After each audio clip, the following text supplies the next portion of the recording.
News out of Stuttgart, which is the medical center for American dead and wounded, are reporting 600 American casualties in the war so far. And when you see the videos, which we have been able to see, and the ones that are suppressed, the ones you're paying for at the BBC with your license fee, of course, are not allowed to show the impact of Iranian missiles. But the impact is clear enough.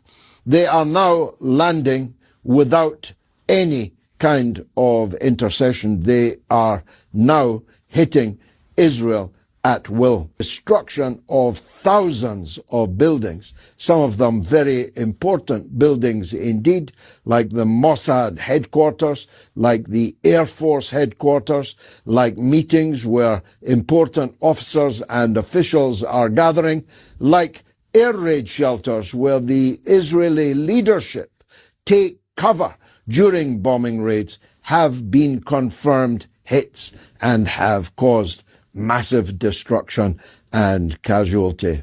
To credible reports and official statements by the Iranian government,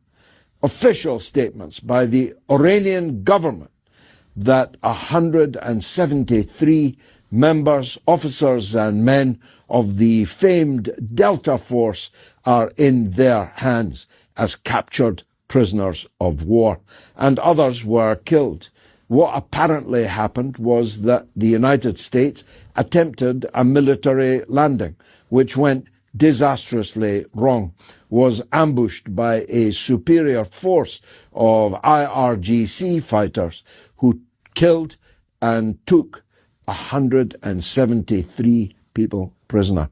You're obviously not aware that the price of a barrel of oil is now $100, will probably be tomorrow $150 and may reach $200 before it becomes unobtainable at all, and remaining barrels are placed in the Louvre for safekeeping.